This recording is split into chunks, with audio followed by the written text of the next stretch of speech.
Why are they so comfortable saying such terrible things and dissuading fat people from going and getting the care that they deserve? Hey everyone, welcome back to the channel. My name is Sam, and I am so incredibly excited to have each and every one of you back here again with me this week for more internet shenanigans. If you are new here and this is the first time you are seeing my face, welcome. I make weekly videos dissecting internet nonsense, so if you're into that type of thing or you like today's video, I hope that you'll consider liking and subscribing. It really helps out the channel and make sure you never miss another upload from me. Today, I feel like I have a good one for you all because, as you know, we often sit down here together on the channel to talk about the fat acceptance and fat liberation movements and how the fat activists who reside in these movements online don't seem to really understand their own movement or even what they're advocating for.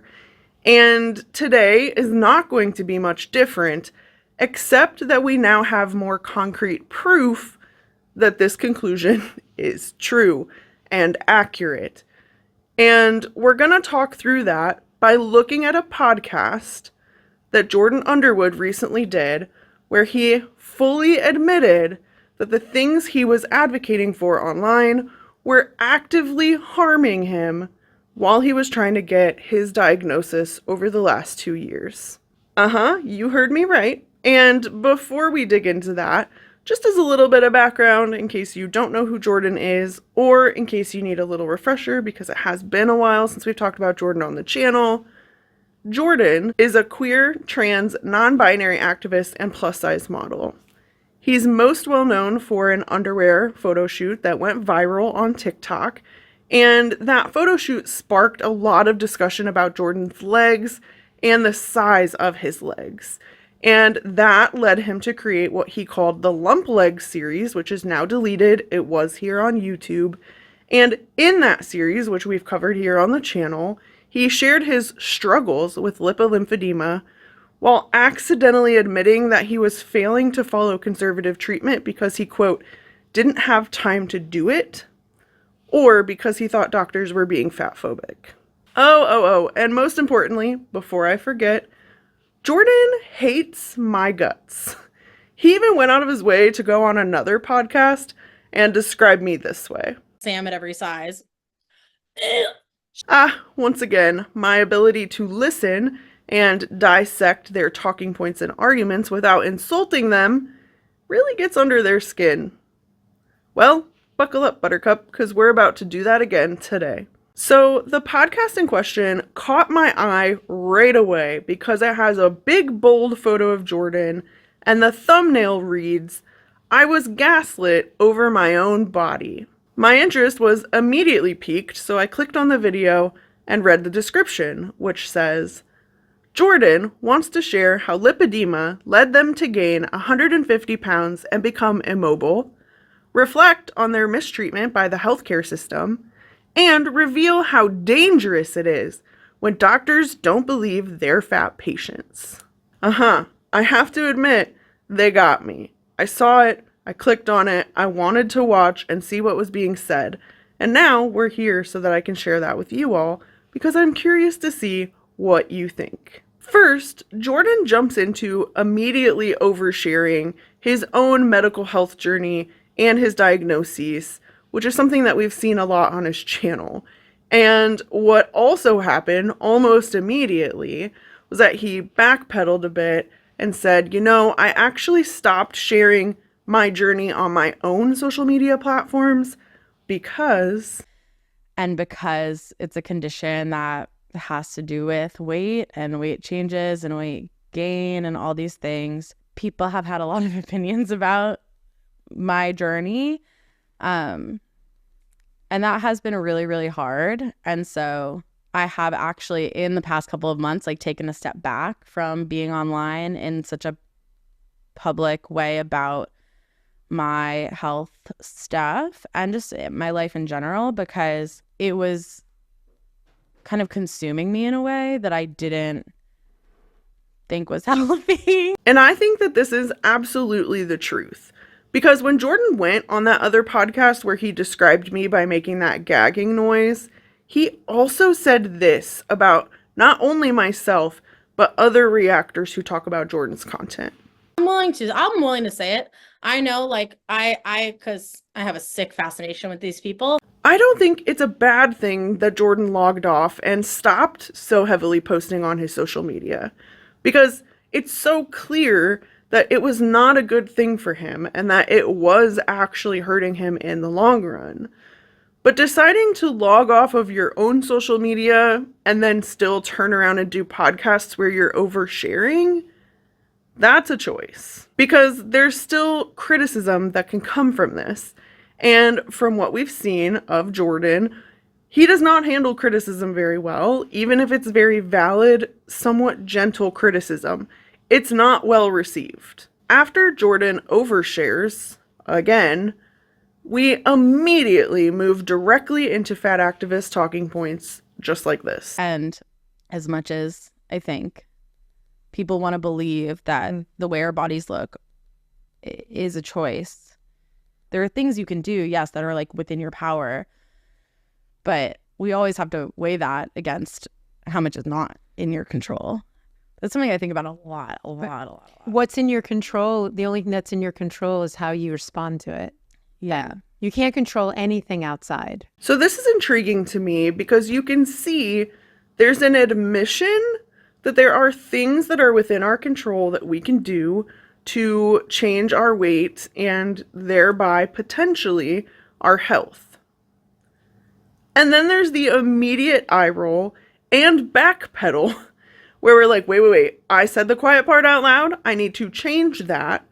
So let me go ahead and also say, but there are more things that are outside of our control, that we can't control, that make us stay overweight. And I was immediately frustrated. And then for this host, for it to cut directly to her, for her to say, well, the only thing that's within our control is how we respond. It takes everything in me to like not lose my cool a majority of the time when I'm watching content like this and thinking about how I want to respond. But like, that is just absolutely nonsensical. I know that it's their MO to do this and to try to scare people and tell people that losing weight and improving your health is an impossibility. But within the same podcast, Jordan admits to using some of those tools that are within our control that have helped other people. He admitted to using Mounjaro.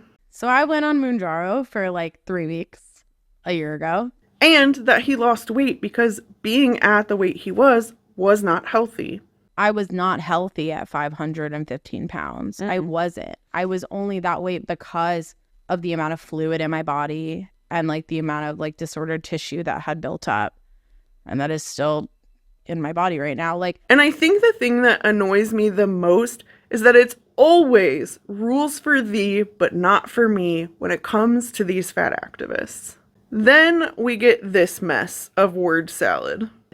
Fear, so much fear. Fear is definitely a lot of fear around fat people and in medicine. I think a lot of times, I was talking to my psychiatrist about this a while ago, actually, but she said just that. She was like, I think that because they don't have experience working on someone who is 400, 500 pounds, when you walk in the room, they're just terrified because despite us, that we all are human, we all have human bodies, like they just like tense. And it's like, I'm just a person. That's right. You heard it here first.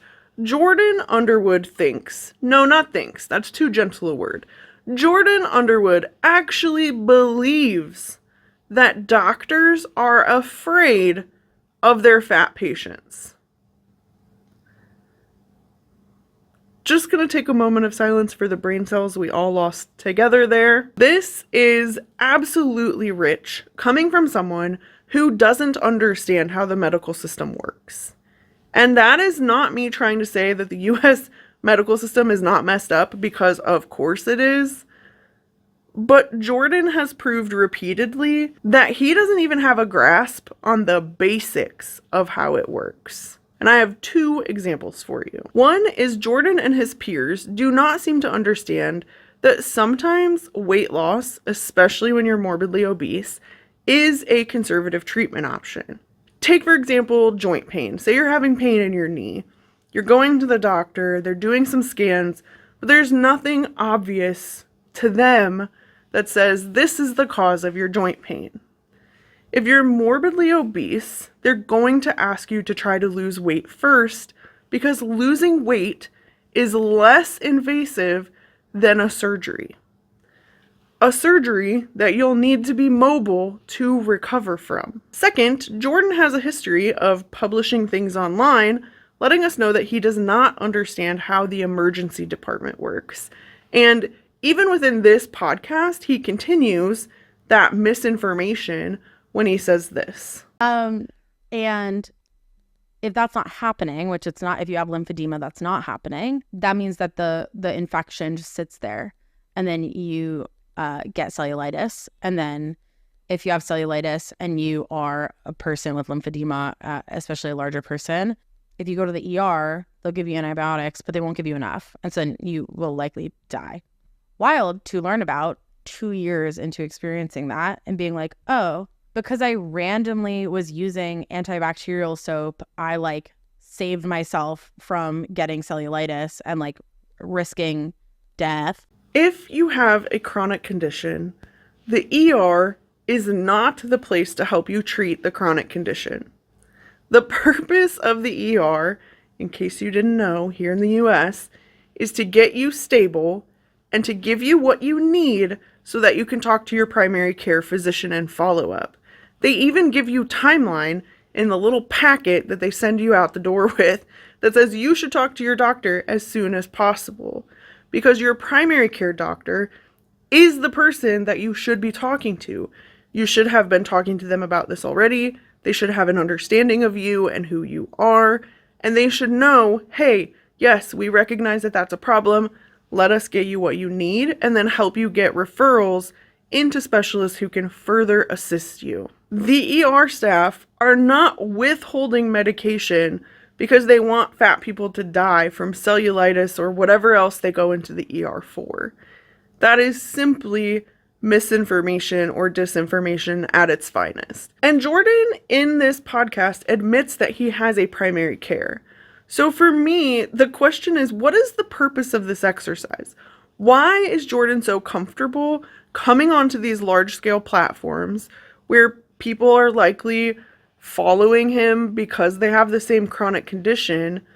Why is he so comfortable telling people it's outside of their control to lose weight, especially if that weight is contributing to some sort of chronic condition, as it was for Jordan, might I add, but then also telling them that even if they go to get treatment, the doctors are going to treat them terribly, or worse, actually hope that they die. Why are they so comfortable saying such terrible things and dissuading fat people from going and getting the care that they deserve? And when we think about how all of this conversation started, it started with Jordan saying that he truly believes that doctors are afraid of their fat patients. And then we get to this part of the conversation, and even later, when one of the hosts asks, well, why is it so taboo for doctors to talk to their fat patients about their weight? To which Jordan says, he's not sure. So it was like being ignored because it was like taboo to like speak about weight, or because I don't know why. I mean, Jordan. Since Jordan doesn't seem to understand why this conversation is now taboo, maybe we should help him out a little bit. What do you think, dear audience? I think it probably has something to do with the fat activist movements like fat acceptance and fat liberation that now exist online, which are telling people they can take a business card into their doctor's office telling them that they are not allowed to weigh them. Could have to do with all their talking points about the BMI and how it's trash. Could have to do with the fact that they go online and openly name and shame doctors who dare to talk to patients about their weight and or weight gain. Any of these things ringing a bell? Because again, these all exist within the fat acceptance and fat liberation movements that Jordan is actively a part of. Why pretend that we don't know why this is now a taboo conversation? But hold your phone, it gets better, because then Jordan says this. My primary care for the past few years was a health at every size, weight neutral practitioner. Which is immediately followed by Jordan saying this. Weight neutral does not mean weight blind. So the very thing that Jordan and his peers are advocating for online, it was actively harming him while he was trying to get a diagnosis. He specifically chose a health at every size and weight neutral doctor, and then had a surprised Pikachu face when that person didn't want to talk to him about his weight or his weight gain. I mean, I don't know about all of you, but I feel like we don't need Sherlock Holmes to help us put the pieces together here. Dissing these dynamic douchebags was elementary, my dear Watson. You really cannot make this stuff up. And I know that I say that a lot on this channel, but every single time these fat activists open their mouths, they're always telling on themselves. And they're always leading us back here to this same song and dance. Everything they say is arbitrary. They're constantly contradicting themselves. This is not a new pattern. And even though I know that, I still did not have it on my 2024 bingo card that Jordan Underwood would actively say on a recorded, very public platform that the things he advocated for, and he sought out a weight neutral doctor, and in the end, that hurt him. Literally hurt him. After all of this, do you see what I mean? Jordan and his friends in the fat activist movements online are actively advocating for things like getting rid of the BMI, having doctors not weigh patients, and asking them to be health at every size and weight neutral. Then they pretend that they don't understand why conversations around weight are so taboo now. Do they not hear the words that are coming out of their mouths? Are they not watching their content back and editing it before they post it? How can they not see how misaligned they are? Because we do. There are plenty of people that do.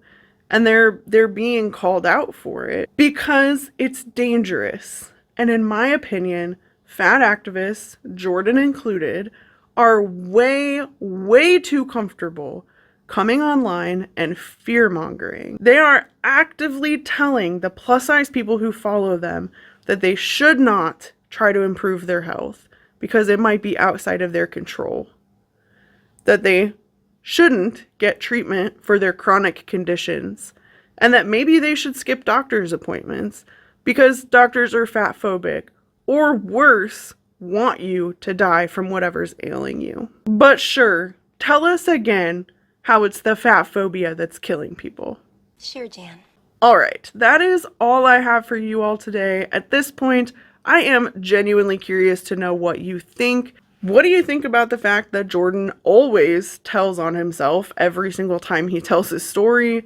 There's some new detail that lets us know that he really doesn't see the discrepancy between his words and his actions. Have you noticed that? But also, what do you think about the way he fearmongers healthcare, especially for fat people? Because that's most likely who's following him, and he really has zero issue coming online and dissuading people from searching for and or getting the healthcare that they deserve.